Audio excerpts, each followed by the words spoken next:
De urgencia, Mansur convocó a los funcionarios del área de justicia. Esto es para mañana a primera hora, ¿no, Gabriel? Así es, Fernando. Mañana miércoles, 8 de la mañana, en la residencia presidencial de Olivos, el jefe de gabinete, Juan Mansur, acaba de convocar una reunión de urgencia a los funcionarios del Ministerio de Justicia, encabezados por su titular, Martín Soria, su segundo, Juan Martín Mena, Horacio Petragala, María Laura Garrigós, etcétera, el resto de los secretarios que integran el Ministerio. La información hasta este momento, esto surgió hace minutos, tiene que ver con repaso de temas judiciales en agenda. No tiene que ver fundamentalmente, seguramente usted pensará que tiene que ver con la salida de Elena Hayton. Esto todavía es muy primario y todavía esto se está trabajando. Tiene que ver con repaso de temas. El gobierno tiene, por un lado, la designación del procurador. ¿Será Rafecas? ¿No será? El kirchnerismo llevará el pliego al Senado del hoy juez federal Daniel Rafecas, que junto por el cambio lo acompañaría. Uno de los temas. Segundo tema, tiene que ver con los dos proyectos de ley que tienen sanción del Senado y están todavía en diputados. Uno de ellos es la reforma judicial, lamentada reforma judicial, recuerda creación de nuevos juzgados, unificación de fueros, y por otro lado también la ley de reforma del Ministerio Público Fiscal. Hay una ley aprobada en Senado que cambiaría la designación de 2/3 partes, se necesitarían, de miembros del Senado por la mayoría simple. Estos son otros de los temas que están en agenda y que hoy el Ministerio de Justicia tiene también. Y quizás, esta es una especulación mía, la última, se cuele en la reunión, y sería prudente que así lo haga, el informe de la procurar del fiscal Diego Iglesias, que habla de la narcocriminalidad en las cárceles. ¿Por qué? Porque el Servicio Penitenciario Federal depende del Ministerio de Justicia y hay una gran preocupación judicial. Ayer citábamos a Aníbal Pineda, el presidente de la Cámara Federal de Rosario, y una gran preocupación judicial por más de 20, 30 casos de líderes de organizaciones criminales complejas que desde los penales transformaron las prisiones, de cárceles-prisiones a cárceles-búnkers. Ahora, más allá de la agenda, Gabriel, se supone que lo de Hayton de Nolasco va a estar en la mesa, ¿no? Lo de Hayton de Nolasco, te diría, es muy primario en cuanto a que hay muchos nombres ahora que se empiezan, algunos vienen de fuentes oficiales, algunos se autopostulan, sí. Todo hace pensar. En estos días la Asociación de Mujeres Internacionales Juezas está celebrando en Texas, en Estados Unidos, su reunión anual. Hay una asociación de mujeres juezas de Argentina, cuya sigla es AMJA. Las mujeres juezas ya vienen discutiendo de que debería haber una... Recordemos que Carmen Argibay, Elena Hayton de Nolasco, heredó gran parte de la Oficina Mujer, la violencia doméstica de Carmen Argibay, una gran ministro de Corte.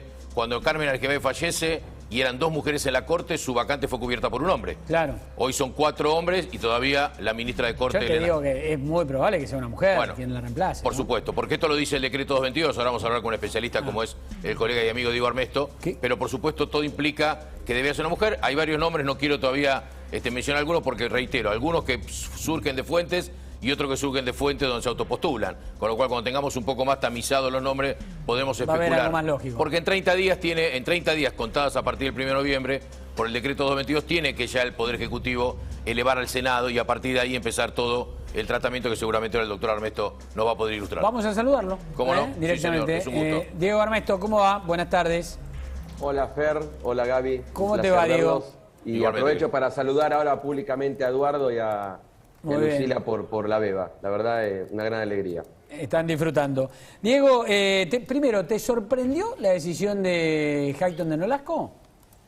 Yo creo que sí, es sorprendente porque yo creo que hay que entender un poquito cómo es todo el sistema judicial y cómo funciona la Corte Suprema dentro del sistema institucional de la República Argentina como cabeza del Poder Judicial, ¿no? En esta instancia, después de la elección del doctor Rosati como presidente de la Corte Suprema, ahora se suma la renuncia de la doctora Hayton y un poco lo que decía Gaby, ¿no? Es decir, esto de que genera la vacante y el Poder Ejecutivo Nacional, conforme la Constitución Nacional, que es quien designa al miembro de la Corte con acuerdo del Senado en 2/3 de los presentes, en un proceso público, como bien Gabriel decía, que es el decreto 222/03, que fue el decreto que hizo el presidente Kirchner en su momento, cuando nombró, bien dijo Gabriela, Argibay, a Lorenzetti y a Hayton de Nolasco.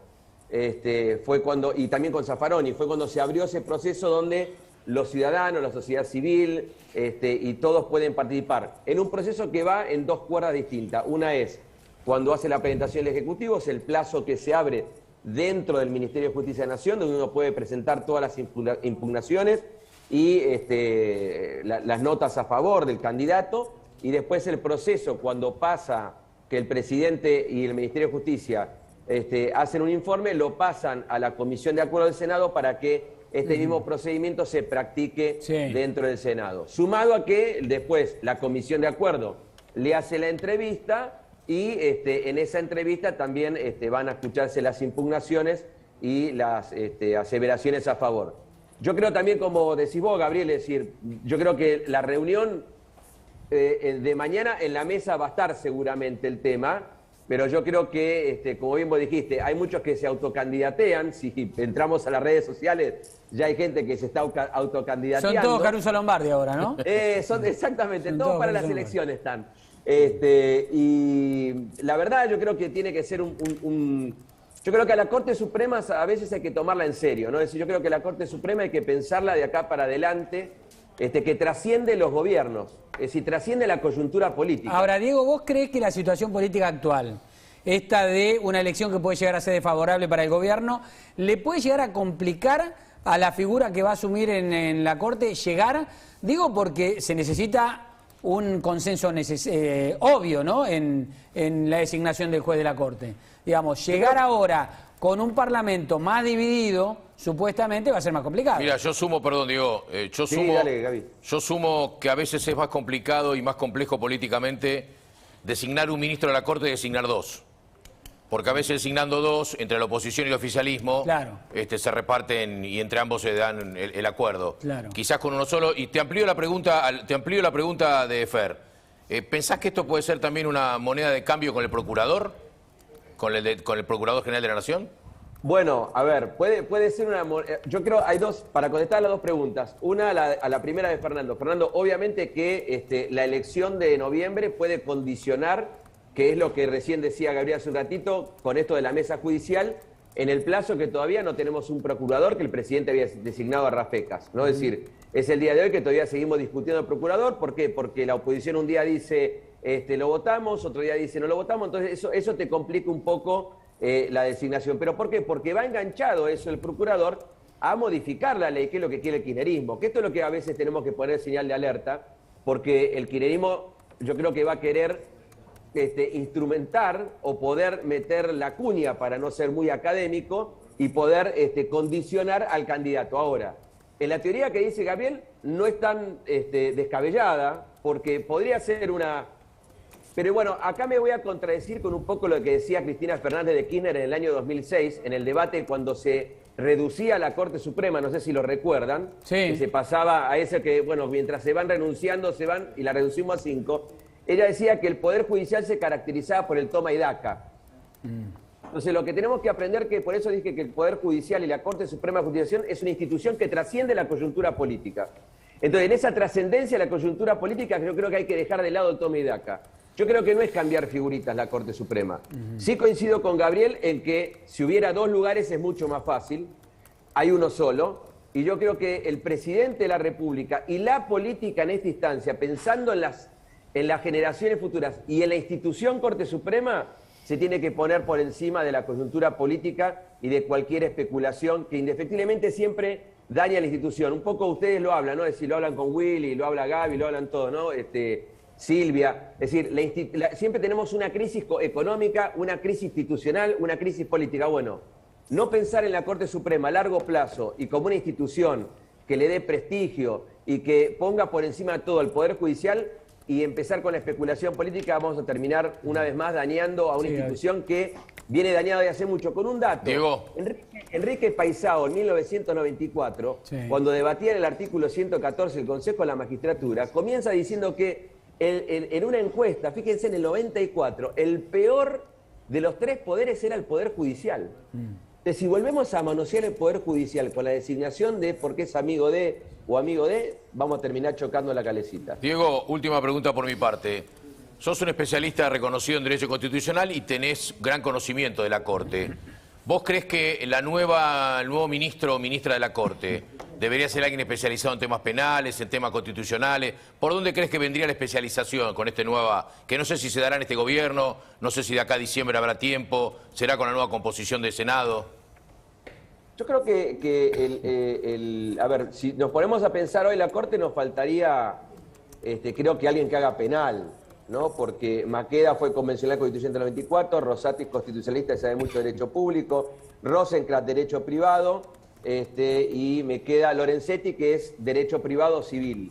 Yo creo que tendríamos que empezar a pensar en alguien que pueda empezar a pensar la idea de un derecho penal a la luz del derecho constitucional, del Estado constitucional de derecho y de los tratados internacionales de derechos humanos. Te pregunto esto, perdón, sumo esta pequeña super pregunta, pero te pregunto esto porque la Corte, en muchos de los juicios que está afrontando figuras del kirchnerismo, entre ellas Cristina Fernández de Kirchner, Vialidad, Cuaderno, hay innumerables planteos en la Corte que tienen que ver con la continuidad o no de determinados debates. Por eso el interés quizás político también en qué figura sumar.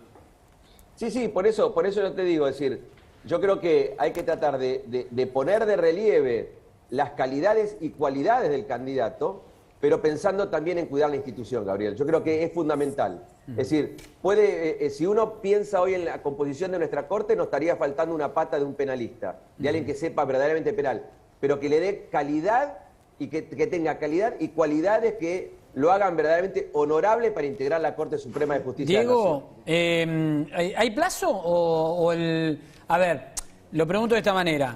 Teniendo en cuenta que la Corte con 4 puede funcionar perfectamente, porque hace mayoría. ¿no? Sí. Puede, porque hace mayoría. Funcionó con 3. Exactamente, funcionó con 3. Que la designación de 1 es más compleja que incluso la de 2. Que la situación política también es compleja. Pero teniendo en cuenta también que la Corte es lo último que tiene Cristina Kirchner para contener su situación judicial, yo no creo que el kirchnerismo entregue fácilmente una ficha, y esto no puede llegar a trabar en tiempo prolongado la designación de este reemplazo.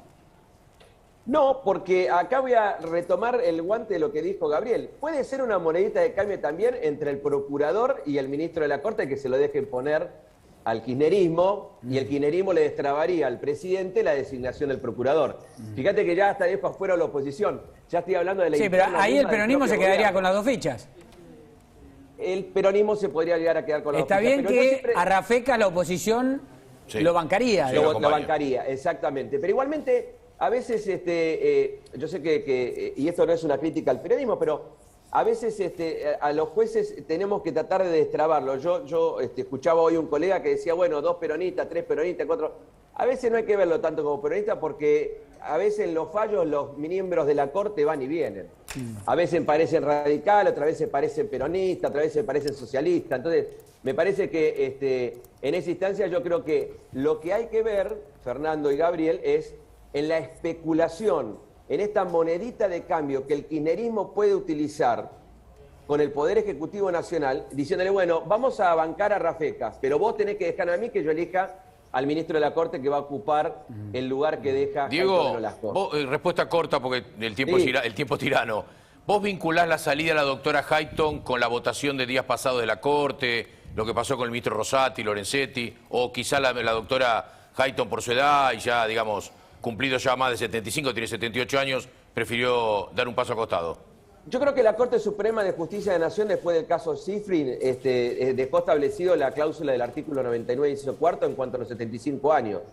La doctora Hayton de Nolasco está porque el gobierno anterior no apeló el amparo que había presentado. Entonces, yo creo que debe tener un cansancio, yo creo que debe tener la necesidad de dejar ese lugar y que va más allá de las rencillas internas. Yo creo que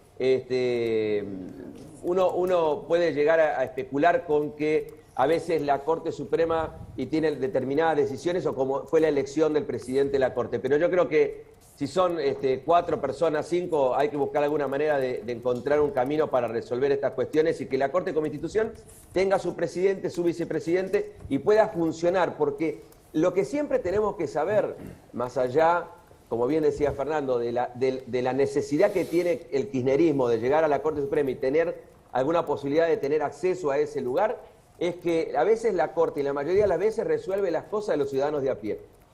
Claro. Y el que tiene que estar tranquilo, ¿por qué? Porque siempre el mensaje es de arriba para abajo.